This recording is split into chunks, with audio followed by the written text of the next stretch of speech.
Good evening and welcome to Let's Ask the Doctor, right? The doctor is in. I love this. The doctor is in at Vision. And we're going to have a conversation about COVID because I know that is what is up in your consciousness right now. COVID and vaccines and masks and boosters and all of those questions that maybe you would like to hear some information about. So we're going to get to it. I'm going to pray us in first. Then we are going to have this discussion. You know, this is about putting us at ease. This is about going to principle and understanding where we are in this whole entire worldwide pandemic so we can move through it in intelligence, we can move through it powerfully, and we can move through it feeling really good about the decisions that we make. So before we do anything else, let us pray in. I give great thanks for this evening together. I give thanks for each and every one of us involved, knowing and accepting that here, right here, is the voice of God. Right here is the consciousness of Spirit flowing through us and as us into the world. We know and accept that Spirit operates in truth, that God knows only truth.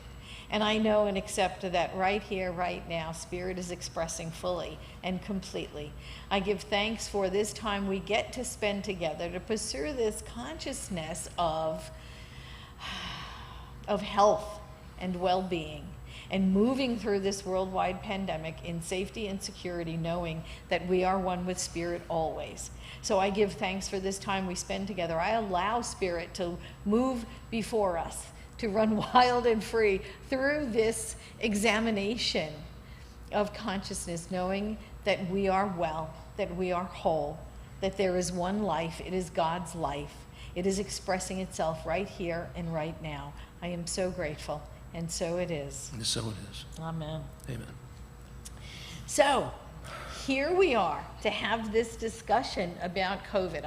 I wanted to bring in Dr. Jim Turnage to have an experience with him as a medical doctor, as a spiritual practitioner. You know, he's the whole package. And so I wanted to have a conversation with Dr. Jim so that he can share with us the knowledge on so many different levels, on the spiritual level, on the physical level, on the medical level, of his understanding of everything that's going on. So I'm going to turn it over right now to Dr. Jim Turnage. First, I would love for you to talk to people about you, about who you are. Give us a little background about who you are and all of your credentials and how you've come to be here on this platform tonight. Well, thank you so much, Reverend Patty, for having me here at Vision. I haven't been here in a long time. You've been on like 2 or 3 moves since I was last with you folks. I'm Dr. Jim Turnage. I'm a holistic family doctor. I'm board certified in holistic medicine and family medicine. I have a master's in public health. I have a doctorate in clinical psych. And I've been a practitioner in religious science for 18 years. And I practice every day in a primary care practice at Sharp Memorial Hospital. And about at least a third to half of my life is involved in spiritual practice. Love it. Thank you so much. So we want to talk about what's been going on in the world. You know, clearly, unless you've been living, you know, under a rock, you would know that we're having a worldwide pandemic, this thing called COVID-19. So, first of all, tell us a little bit about it. We know it's a vaccine. I mean, it's a virus. Mm-hmm. So, you know, we know it came out of someplace, and now the entire world is experiencing it. So exactly what is it? What is this virus? Yeah, let's talk about viruses. Yeah. Viruses in general are not really living things. They have no brain. They have no nervous system. They have no volition. They're neither for you nor against you. All they do is replicate their molecules over and over again. That's what they do. They just happen to use you or an animal or a plant to do that. So number one, that's what a virus is. So if we start from that neutral place, that this is not something that's attacking us, this is not something that's against us, this is something living the way it can live, even though it's not a living thing. So that's the first principle. The second principle is that the coronaviruses, you've had coronaviruses many times. Every season when you believe there is a cold season, you get coronavirus if you get a cold. And so this just happens to be a novel coronavirus that we have not seen before. It may have started in animals and jumped into human beings. And that leap there is what makes it so deadly for us. We have no natural defense against this particular virus. So what we do is we try to either get antivirals to fight off the virus, or we ideally do a vaccine like you would for mumps, measles, chickenpox, polio, like when I was a kid, polio vaccine. We do something to try to prevent actually having that virus take up residence within you. So that's the basic thing about viruses and about the coronavirus itself. Thank you. So let's talk about the vaccine. I mean, it took a while to develop. It was my understanding that it is a virus that has been developed through the mRNA process, so that it's not like when I was working in the animal hospital, we had modified live virus vaccines, like against rabies. We had killed virus vaccines against rabies that were actually composed of the virus itself. But these particular vaccines are mRNA or messenger RNA vaccines, so they are not composed of virus material at all. Not at all. And the great thing about this is, I will tell you, one of the big things I hear from people, I don't want to get the vaccine because it's too new. They haven't taken long enough to develop it. Well, the woman, and I'm going to forget her name now, I should honor her, but the woman that developed this technology that they're using got the Nobel Prize for this. And she started working on this almost 20 years ago. Yeah. This is not a new technology. This is an old, in science, this is old. 20 years is old. This is an old, well-established, mature technology that we're using in order to produce vaccines. And it just so happens we had a candidate to be used, and that was coronavirus. And that's what they're doing. They're using these techniques to produce this. mRNA is, you have your DNA, they have mRNA, and it produces amino acids, and those amino acids and other things become you. So we're using a vaccine that uses mRNA to produce the particular parts of the virus that will stimulate your body to make antibodies and produce an immune response to that particular virus or parts of the particular virus. So that's what the vaccine is. It's nothing live, it's never been live, it can't be live. You could take bottles of it and drink it all you want, and other than getting too much water in your body, it wouldn't change you at all. It can't, because it's not living. There are vaccines that are live viruses, like when you got your mumps, measles, and rubella. Those were live virus, attenuated virus vaccines. And pretty much all the younger people out there have gotten your MMR. You've gotten other vaccines that were live or live attenuated in your life as well. So the mRNA vaccine is not alive, never will be alive. It just tricks your body into thinking it's been exposed to coronavirus. And so your body then goes, wait a minute, what if this happens again? And starts producing antibodies and some other things that it does with T cells. And it makes your body remember, if this ever happens again, and I'm exposed to this virus, I'm gonna know what to do. I'm gonna produce all these antibodies, I'm gonna produce an immune response to this virus, a virus you've never been infected with. That's what the process is. That's the vaccine process. It's beautiful. This woman got the Nobel Prize for the technology. That's why they can do it so quickly. Because if you have a Ford product, anybody who has a Ford product, if they change from Mustangs to small trucks on the production line, they don't have to build a whole new factory. They just change the stampers, they change the machines, they change the software on the computers. And that's all that's happening using CRISPR technology, like the Ford Motor Plant, to make Mustangs instead of trucks. And that's why they're able to do it so quickly. And when this thing changes, as it will, it'll continue to change, and we need a new vaccine, they'll go into the machine, they'll put the new information, the data in there, it's just data. They put the data in the machine, and it makes a new vaccine. That's the wonder of this. That's why it's so exciting. That's why you can have a vaccine in such a short period of time. Yeah. So let's talk about that. You brought up this idea of the variants that have come up. So we thought we had a handle on it. You know, it was really interesting. I thought, oh my gosh, here we were 15 months into it, and we were looking at, yay, we have the vaccine, and everyone was getting vaccinated. And I'm thinking, okay, great, this is behind us. Then all of a sudden the Delta variant came up. And we hear about the Delta variant, and now we're hearing about Theta, and we're hearing about Mu. Yeah.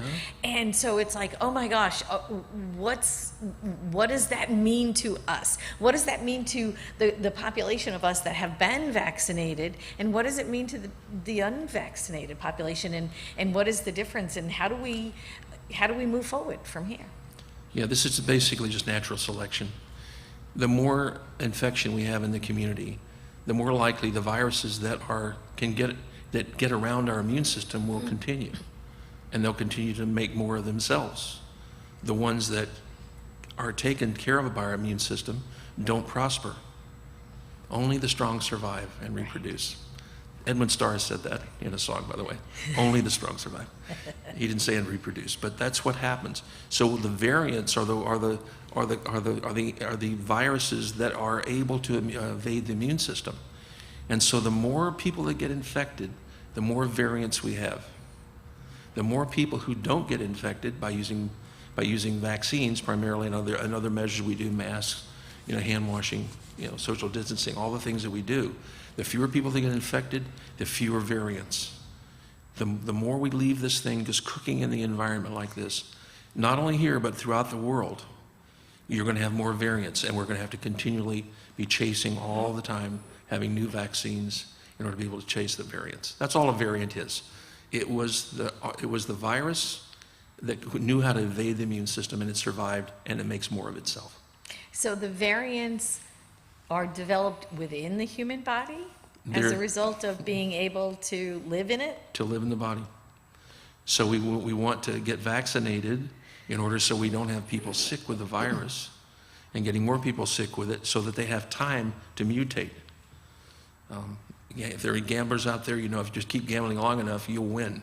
You may lose all your money in the process, but we don't want to lose all our money in the process. But the viruses since they don't have an immune system, since they don't have a nervous system, they don't have a brain, they're not for you or against you, all they know how to do is make more of themselves.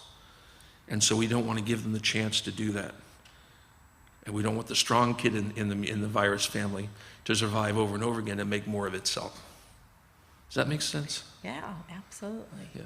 Thank you for that. I appreciate that because that's a real point of clarity. So that brings me to another question that I've heard a lot about, herd immunity. Because there are a lot of people who may be resistant to getting vaccines and are relying on this idea called herd immunity. Can you talk about that? Sure. Herd immunity is a misunderstanding. The misunderstanding is that, well, if you get antibodies, that's herd immunity. That's not the truth. You get herd immunity by getting vaccinated. That's how you get herd immunity. You don't get herd immunity by getting everybody sick. Getting everybody sick leads to a worse outcome, but that's not herd immunity. And also, when you have natural infection, it may not last very long. And the vaccine lasts longer and is more effective than the natural immunity.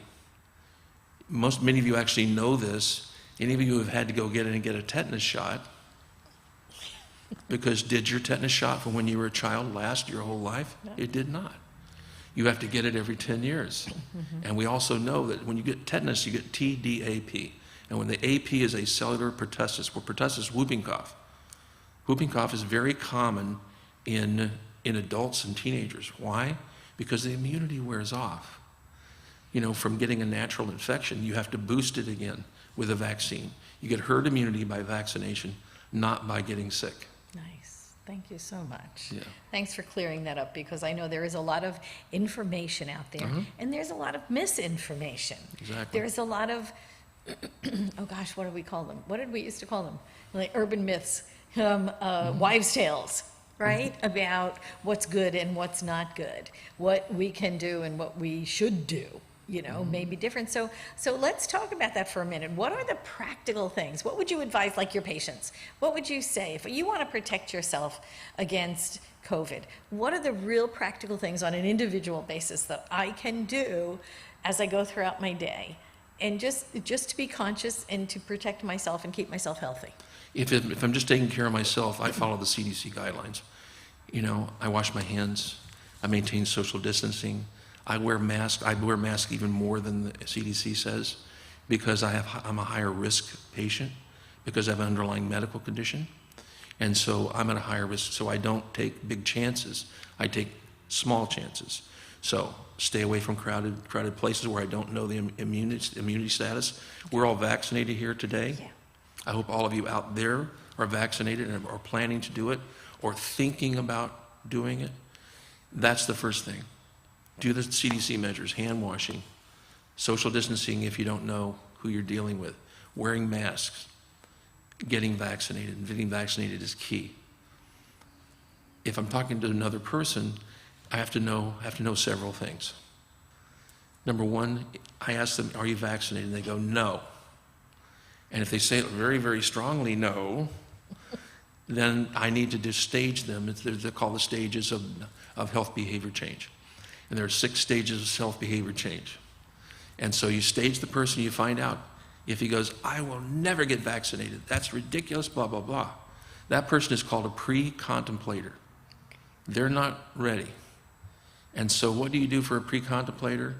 You ask questions as you do at any stage. And this question is there any information I can give you that would help you to understand vaccination better? No, there's nothing you can tell me. Well, if you ever need information, I'm always here for you. And then you stop, you shut up. Okay. Because why?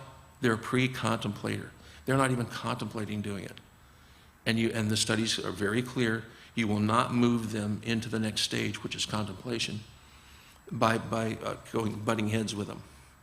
We know this from our spiritual work. You can't force people to salvation. You can't force people to enlightenment, but you can be available to them as a resource. So that's stage 1, is he a pre-contemplator? Number 2, is she a contemplator? A contemplator says, I've been thinking about it, but I'm so scared. I've heard all these things about the virus and about the vaccine, and the vaccine could be worse than the virus, and whatever they say. And whatever they say, what do you say back? I hear what you're saying, that you're very afraid of the vaccine, but it sounds like you're also afraid of the virus. You feed it right back to them, and they say, that's it. And then you know you've got the right answer then, that you're going on that track.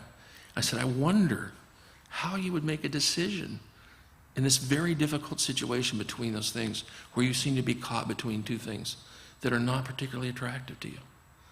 How could you resolve that? So you ask questions, and they go, I don't know. And I said, well, you know, I'm a medical doctor. I have a master's in public health. I used to do research in cell biology. I could provide you some information if any information would help you. Would that be useful to you?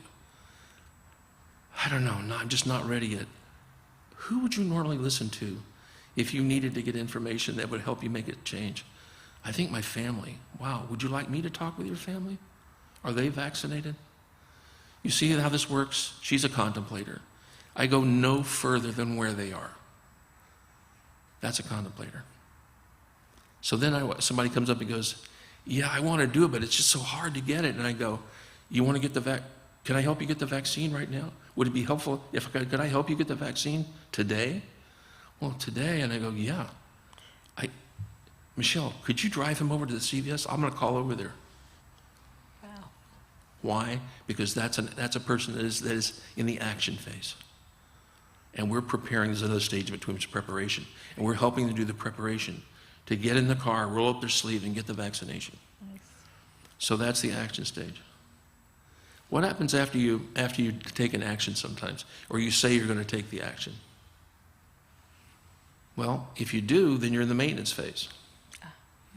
And so the maintenance phase, when people come back to me and we're talking in the office or on the video for a clinical call, and they say, I got the vaccine, I go, thank you so much. Yes. Thank you so much.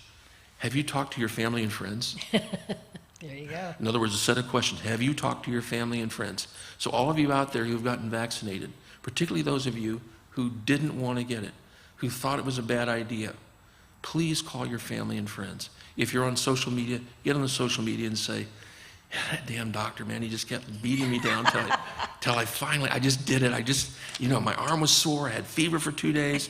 And, oh yeah, we went to dinner the other night.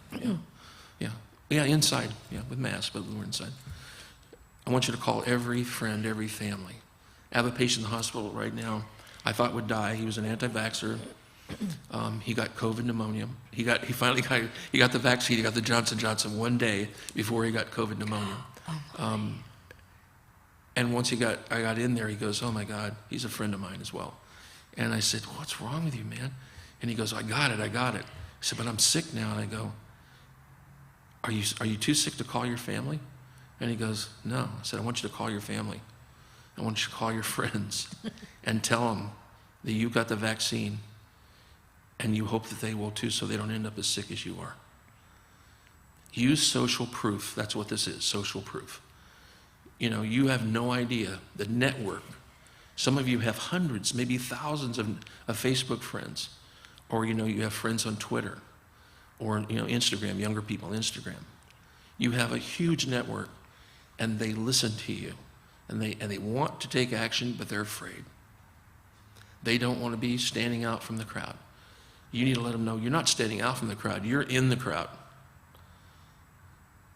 And so I want you to do that. If you're in the action phase, then the maintenance phase, I want you to take that action to reinforce what a great thing you did for yourself and for all of us. Then there's some people who commit to do it, and they just don't make it to the CVS. Because you didn't take them. And they didn't make it to the CVS. Those people, you would say, they're sort of relapsing, aren't they? Yeah. So, but where do they relapse to? Do they relapse all the way back to the beginning? I'll never get the vaccine. Rarely will they do that. They'll relapse back to the stage they were in before. And what do we do then? You go right back to that stage again. If they relapse back to I was just so scared, I got there, and just fear overwhelmed me. And I go, wow, so what I hear you saying is that fear overwhelmed you. Where did you feel that? I felt that right here. And I said, wow, right there in your heart. Yeah, I know it's a hard decision, isn't it? But yet, you were able to make the decision before. What got in the way between you actually getting in the car and getting in the CVS and rolling up your sleeve? I don't know. I had the radio on. I said, what if you turned the radio off? And we go to the CVS. So you see how this works? Yes. We want to love our enemies, not argue with our enemies. We want to take them where they are, take them exactly where they are, and ask questions. Feed back to them their fears, their understanding of things. Well, I heard that the vaccine has fetal tissue growing in it. Wow, so you heard that fetal tissue is growing in the vaccine. Where did you get that information? Well, it's everywhere. And I go, wow, can you show me that? Right. Well, I think I saw it. I said, would you be interested in seeing some different information? No. Well, yeah, I would. And you give them information. And if you don't have the information, call me. I'll get you the information. So that's the stage. You go through the stages of Pre-Contemplator. I will never take that damn vaccine. You are crazy. This is a plot. To the Contemplator, I want to, but I'm paralyzed by fear. To the preparation phase, and then the action phase, maintenance, and relapse. Nice. Wherever they are in that, you take them wherever they are, go no further than where they are right there, hoping that they will go to the next stage in health behavior change. Which brings up something that is practitioners, and I assume every time I've ever talked to a New Thought audience, I assume every one of you is a practitioner. Every one of you. Because I know it's the truth. You have manifested things in your life by absolute faith. So when I begin this, I think every single time, this is a person with a vaccine in their arm. I don't start with a consciousness of, I've got to overcome all these things and figure out all these questions and get them through the stages. I assume in my consciousness, this is a vaccinated, healthy person. This is a person who's cooperating with the rest of us to save us all. So start with your consciousness first when you're working with people, and then go through the stages. If you're interested more in that, I'd be happy to talk to anybody anytime about how you go about doing this. Wonderful. Thank you. You're welcome. So we're talking about vaccines. I want to talk about the different vaccines that are available to us. Is there any difference in the different vaccines? And then I want to talk to you a little bit about boosters, because I know that's coming soon. So is there any advantage or disadvantage? I know there's the Johnson & Johnson and the Moderna and Pfizer, and I know Pfizer is the one that I think already has the booster available. Any difference, any advantages, disadvantages to the different brands? I tell, when people say, which one should I get? I said, which one will you go get right now? Literally, I just, what will you get right now? Okay. We can go online right now. We can call the CVS. I have no idea what they have. When I showed up at Sharp to get my vaccine, I had no idea what they gave me, and they just gave me Moderna, and I said, thank you very much. And so I would get whatever you can get. When you start getting into the weeds and looking at your research online about the possible side effects of these vaccines, you are going into just a mire of misinformation and information. This stuff is very complicated. For instance, there were a bunch of women, I think it was actually Pfizer vaccine, got some sort of blood clot in their head. They got a venous thrombus, right? It turns out the number of women who had that from the population that got the vaccine was less than you would expect in the general population. So a lot of these side effects you read about, they happen less than just random in the population. But let's say that there is a side effect. Getting COVID is really bad. It is horrible. Dying from it is terrible. Once you get it and you survive, you may be sick for months and months afterwards. Not sick so that you have to be in a hospital, but your energy's no good. And you don't feel well, and you have headaches, you have aches and pains, you feel stiff. At least long COVID patients. You don't want to get COVID. Are you going to get side effects? I will tell you straight out, I got side effects from Moderna, both times. And for a couple of days afterwards, I did not feel well. My immune system is very strong, and you put anything in there, and it does its thing. It does its thing. Yeah. Did I have to go in the hospital? No. Did I have to miss work? No. Everybody knows me, I don't miss work. But was it worth it? Of course it's worth it. I don't want to die from COVID. I don't want to spread COVID to other people. Of course it's worth it. I don't care if I was sick for a week afterwards. You have to just think about each other. We have to all get in the boat and row the same direction. And so pick any of the vaccines. If they told me, okay, now you can't get the third one from Moderna, I would do whatever they tell me. Whatever CDC says, they show me the data, I look at it and go, great. I'll switch to whatever you tell me. In probability, we're going to have, I think it's this week, we're going to have authorization for the booster shot for Pfizer. We're still probably a month behind on Moderna, on getting authorization for Moderna. I would take it today if they told me. But I want to follow the guidelines. I want to be a good little soldier and follow the guidelines, because we don't want to use up all the vaccine and then get a shortage for people who really are going to need that third shot. So yes, there's a third shot coming. I didn't hear the press release this afternoon before I came over. Oh, is there a press release? I think there's a press release coming out today of the decision. So if I'm wrong about this, I expect that they're going to say yes for the Pfizer vaccine, that they'll probably roll it out to people who are at risk, like me, older people, people who have underlying health conditions. They'll probably roll it out first for that, and then they'll phase it in. My preference is they just open it up and let everybody be immunized for the third vaccine, because there is a definite, booster effect of getting the third vaccine. So I guess my question is, so it's not brand specific. If you had the Moderna 1 and 2 shots, if your booster is Pfizer, it's not going to be harmed. I'm waiting for guidance on that. Okay. There have been small studies where they actually did that, and it worked. Right. But I have to go with the science on this. Mm-hmm. I don't do research anymore, other than research, for the things that I do in life. But I really believe in the scientific process. And if your consciousness has bought into the idea of medicine, take this from a guy who was a Christian Scientist. Okay, I was raised by Christian scientists. Yeah. We didn't do medicine. And so my consciousness had bought into the idea of doing medicine. If your consciousness is part of doing medicine, use the scientific process. let the experts get you the data. Look at the data and believe it. These people are doing the absolute best they can to give you accurate information. If they tell me I can switch over to, Pfizer, I'll switch to Pfizer. I probably will stay with Moderna because that's probably the way it's going to be done. It's probably going to be authorized specific to the vaccine. Mm-hmm. Sure. Thank you. Sure. So let's talk about something really easy that everybody can do. Let's talk about wearing masks. Uh-huh. Because when the COVID first hit, this was a year ago, March, right? March of 2020. I remember we had our last Sunday service here, March 15th, I think. And that was that, and then everything was shut down. And we followed, here at Vision, we followed the guidelines of this, the state and the county and the CDC. And when they said no indoor gatherings, we were like, okay, guys, no indoor gatherings. I made John, get that streaming up and running like that. It was amazing. They were working 24 hours a day to get our streaming up. And the other thing that they said was wear a mask all the time, everywhere, no matter where you go, just make sure you have your mask on. Okay, so now after the vaccines, we've had the luxury of time. Now it's been 18 months, really, since the beginning of that.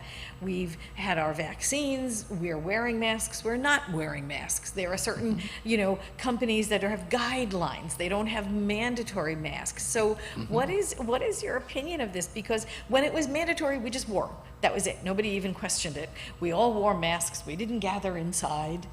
We followed all the rules. And so after the vaccines, now it's become almost like a soft rule. And now it's like a guideline. It's not a mandate. So where are we as far as masks? What is the real prudent thing to do? I want to remain healthy. Yeah, since I did not check the CDC guidelines before I came over. Yeah, I'm sorry.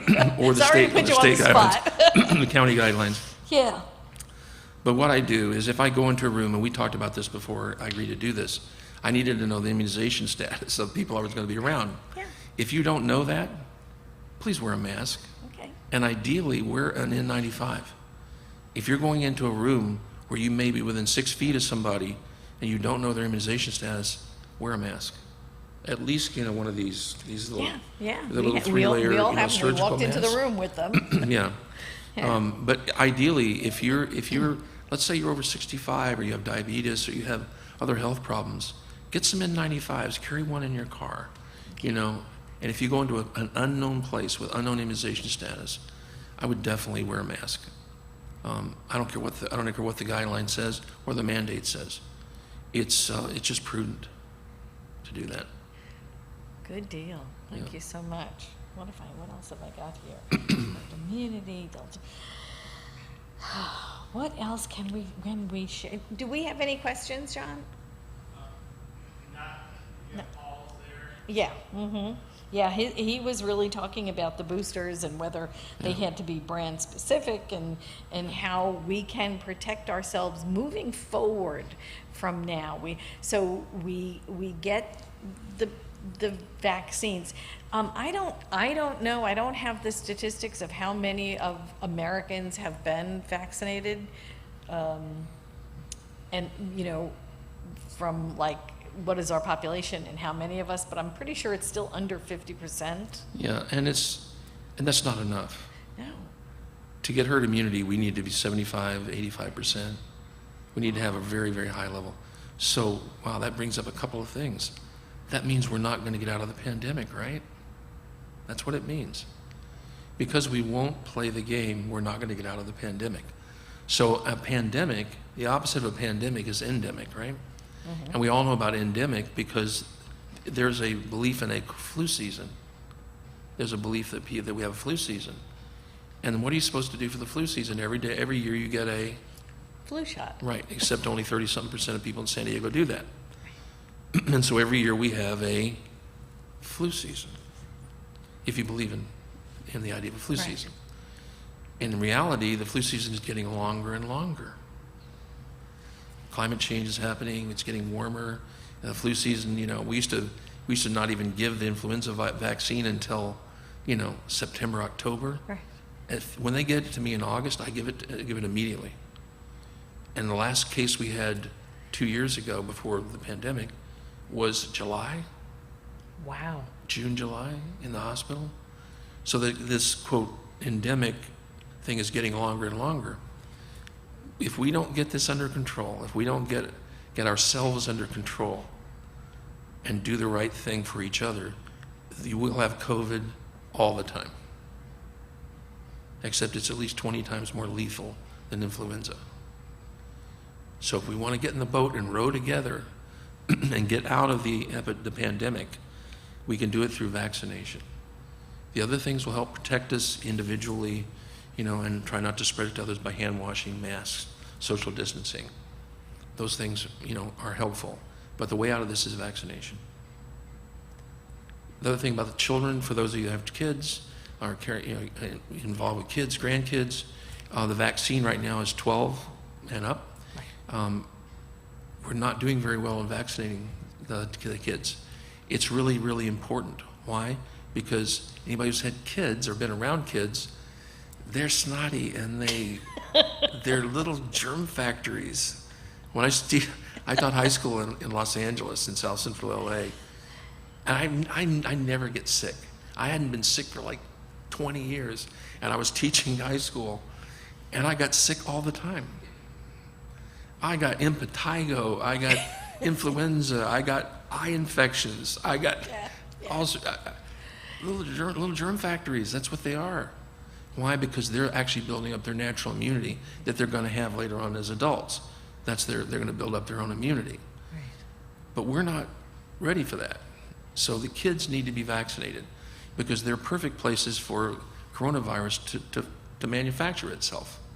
Right. And so please get the kids immunized. The vaccine is going to be authorized probably by the end of October for the younger kids, for the grade school kids, from 5 to 11. Okay. Really, really important. Do kids get sick and die in that age group? Yes, they do. In the last few months, the youngest person to die in San Diego was 10. So do they get sick? They get sick. But even if they don't get sick, you remember when you were around little kids, if you had kids, or you're around little kids, and they've got 101 fever, and snot's running out of their nose, and they're coughing, and they're laughing, and they're playing as though nothing was going wrong, as though nothing was happening. They're spreading the wealth. So when we can get the vaccine, for kids, please get your kids vaccinated. Okay, so I have a question from someone who's watching online. Good. And their question is, does wearing a mask help the person wearing it or the other people? It definitely helps the person wearing it and other people. And how? Because it's filtering out particles that could get to you. Okay. You know this is true if you have looked at how many people have gotten influenza during the COVID pandemic. Yeah. Virtually none. And it's not because influenza went away, it's because we're all wearing masks and maintaining social distancing. So the mask does work, and the scientific studies are pretty clear on that. You have to have a mask that's effective. This little one that's not very expensive, these things cost practically nothing, but this is a surgical mask that we use in the hospital. It has 3 layers, and it will decrease my risk of getting an infection, including from COVID. Also, if I have COVID, I'm less likely to spray, the aerosols out there. So they do work.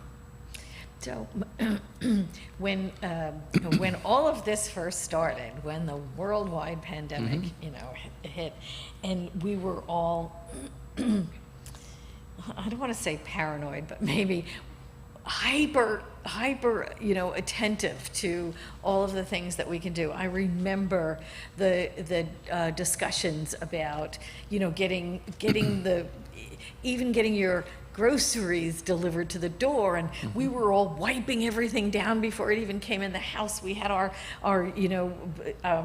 alcohol wipes, our things, and we were just wiping it. Have we found that was useful? Was that overprotective? Was there a real good reason? There's a real good reason for that. Is there? Even though it's an aerosol, transmitted by an aerosol, right. You don't want to walk into Trader Joe's, with no one with a mask on and you not wearing a mask. It was so nice. You remember in the middle of it when they were actually wiping the carts down for you? Right. You too can do that. You can also wear your mask when you go to Trader Joe's, even though it's not required right now. It does make a difference when we do those things. Those frontline workers, God love them. I've had, in the middle of this, because I have underlying health conditions, You know, I definitely had many things that I use every day delivered. I had groceries delivered, you know, many things delivered. Try to minimize the amount of dwell time, in other words, the amount of time that I'm in a store. And so my rule was 15 minutes. So my cumulative time during the middle of the surge, the big surge, was 15 minutes total for 24-hour period, that including wearing a mask. So when my Trader Joe's, you know, I was in there 5 minutes to 7 minutes. If I had to go anyplace else, you know, I'm trying to accumulate a total of 15 minutes. There's some scientific data to support that. So if we get a delivery, say from Amazon, on our front porch, and it's a package and it was handled by someone, it would be diligent, and I mean, we would be diligent and responsible to wipe that down before we bring it in the house. I probably would. Okay. You know, some of us eat fruit without cleaning it. I'm sure none of you have ever done that before, but you know, I'm a bachelor, so I mean, I'd be as good at washing my fruit off as I should. So here's a question from someone who's been listening to us online, and they wanted to know, what's the difference between our annual flu shot and our COVID vaccine? And is the COVID vaccine something that we're going to have to do year after year like our flu shots? I think so. I think, unfortunately, because we're not all rowing the boat in the same direction, we're going to have an endemic COVID, and it'll just be here. And we'll have to keep getting vaccinated over and over again. And we have different flu shots every year. You know, it's the bird flu, and it's the swine flu, and it's this flu and that flu. And so they're asking, so what is the difference between the flu shot and the COVID shot? Well, they're produced in a completely different way, for one thing. It takes a lot of work to figure out what's going to happen in the northern hemisphere and the lower hemisphere. Northern hemisphere, as far as the mutations of the flu virus. And we guess wrong a lot on the flu vaccine. This CRISPR technology, they're actually producing the exact match for the virus. They're producing an exact match by a process that's like the Ford factory. They're producing the exact match. As soon as they can get the data from the variant, which is just the genetic data, they're just numbers and letters. As soon as they get that data, they plug it into the CRISPR machine, and out comes a vaccine. We have to do a lot more work to do influenza vaccine. And the influenza vaccine, you know, if it works 50% or 75%, I'm pretty happy with that. But because it's not as lethal, 30,000 people on average die from influenza every year before COVID. You know, we've had almost 700,000 people die in the United States alone, you know, from COVID-19. It's a much more lethal virus. And so if we end up with an endemic, you know, in other words, it's here every year, you can expect a big death toll every year. But we don't have to do that. All we have to do is get in the boat and row together. So there has been some talk that the corona vaccine only lasts 6 months. It might. That's true. It might. It might only last 6 months. Okay. That's the booster. And so that's why the need for a booster. Mm-hmm. Okay. That's it. Because there are some viruses that we have been able to prevent. I mean, ever since I was a child, I remember being 5 years old, and, you know, we all lined up and had the sugar cube with the pink medicine in it. We all got, you know, it was the polio vaccine. And nobody said anything about it. You know, I remember my parents, it was like everybody just signed the authorization slip, and off we went. We all got our little sugar cube. So, but I've never had a polio vaccine since.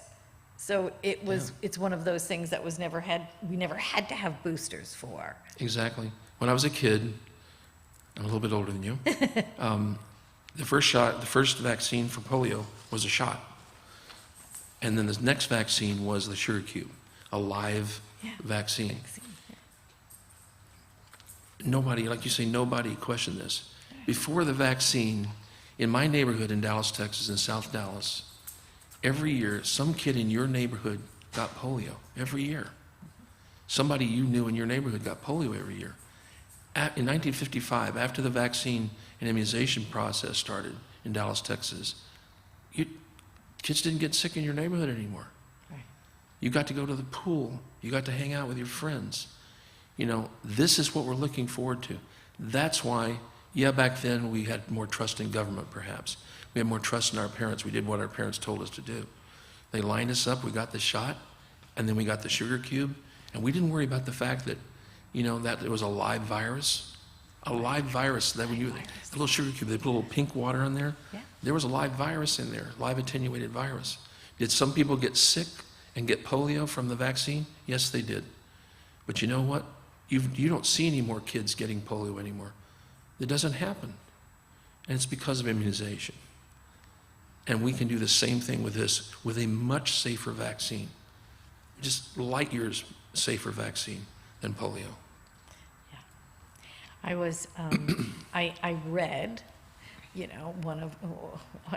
everyone has articles on YouTube and on the internet, and I read somewhere where they said we're not asking the right question of people. We're not asking.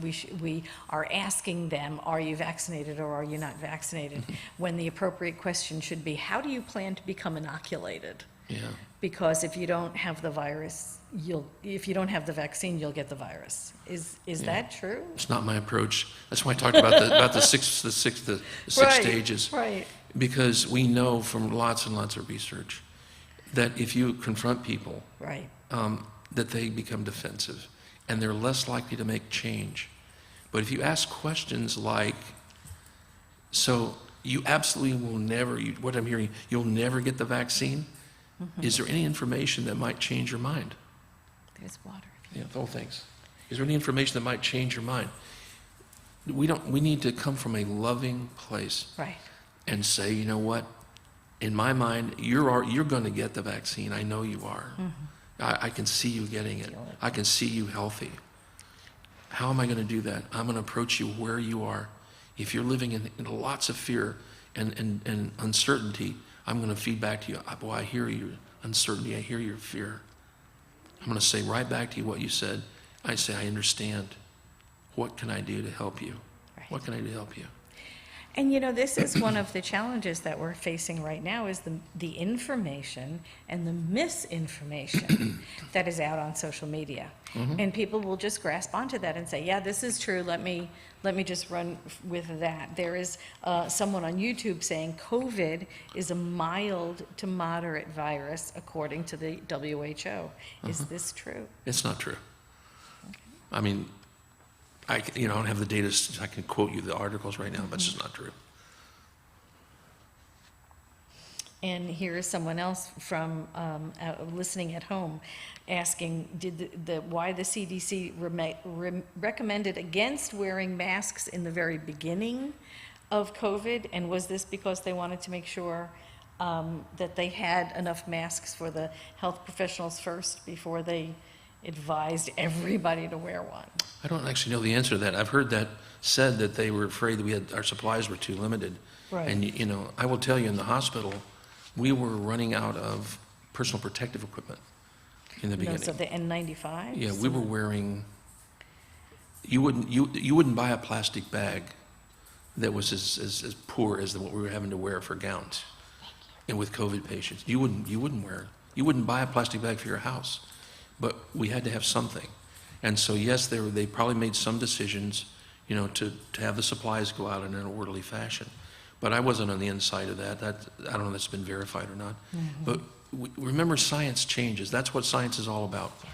When you get new information, you don't just stick with your position before. You get new information and you change.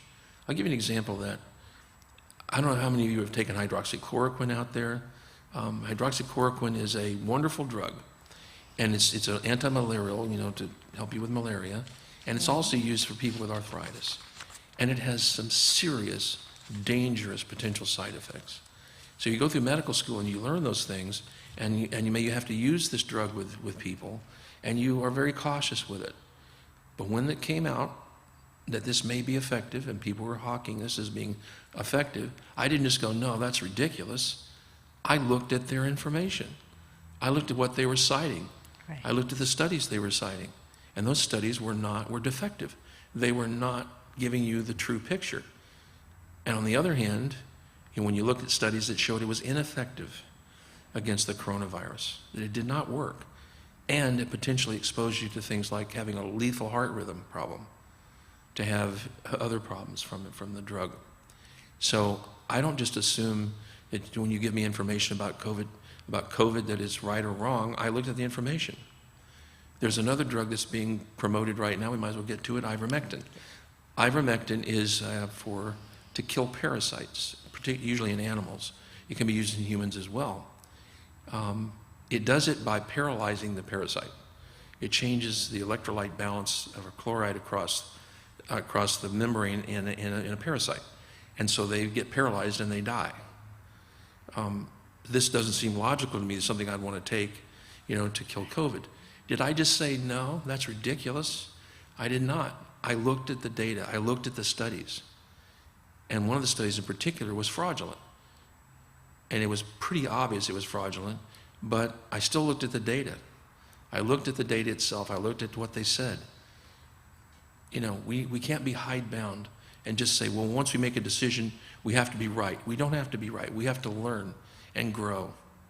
And science is about learning and growing. And so, yeah, in the beginning, we didn't know exactly what to do with masks. We thought maybe just wearing a bandana would work. Well, it doesn't work. We need something that's effective. What do? We learn.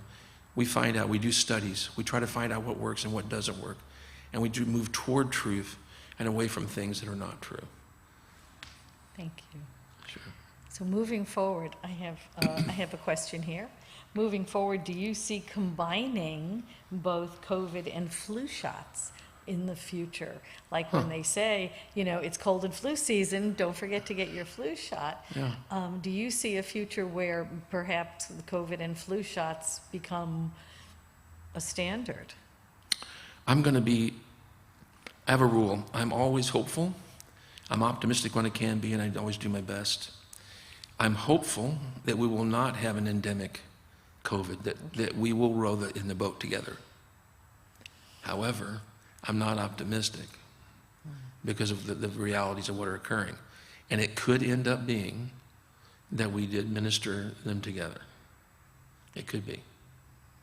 Except they're very different. They're very different vaccines, Right. So Right. they're liquid in a bottle.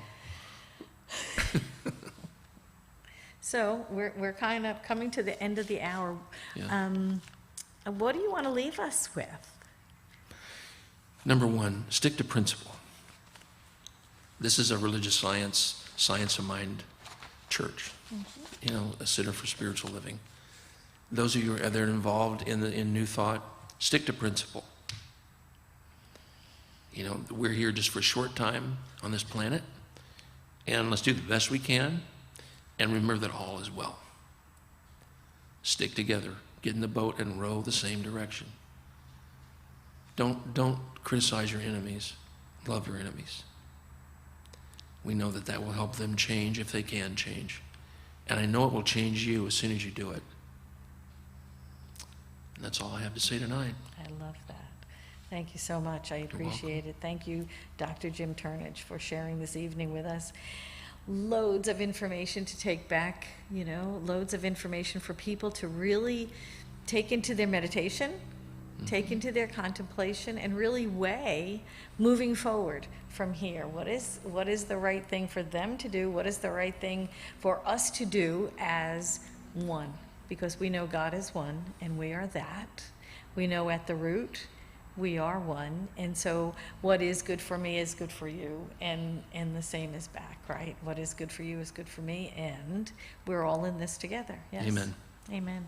Let us, I thank everyone who has tuned in for this. I found this to be incredibly valuable. I hope you've gotten something out of this that you can really take into your meditation. This was an opportunity for you to ask the questions, to be with the conversation with no condemnation. I've always said that when you take the condemnation out of confrontation, you're left with conversation. Exactly. And that's exactly what I wanted to do here, and I think we accomplished that. We had a lovely conversation about this thing that has created divisiveness in this country and doesn't have to. And so I thank you, Jim, for being part of this, because you are an incredible part of the conversation around COVID and moving forward. So Thank you so much for having me. thank you for that. So let us pray out. I give great thanks for this evening. I bless everyone's participation, for all of you at home, for the questions that were submitted, for all of you here in the sanctuary to know and accept that the intelligence of Spirit is right here. The universal intelligence that flows through us and as us into the world heals this, heals us, heals everyone, heals the world. I know and accept that there is one life. It is God's life. It is whole and perfect and complete. It is our life right here and right now, and I know and accept, with Spirit leading the way, the revelation of healing is assured. And so it is. And so it is. Amen. Amen. Thanks so much. I so appreciate it. My Good night. pleasure. Good night.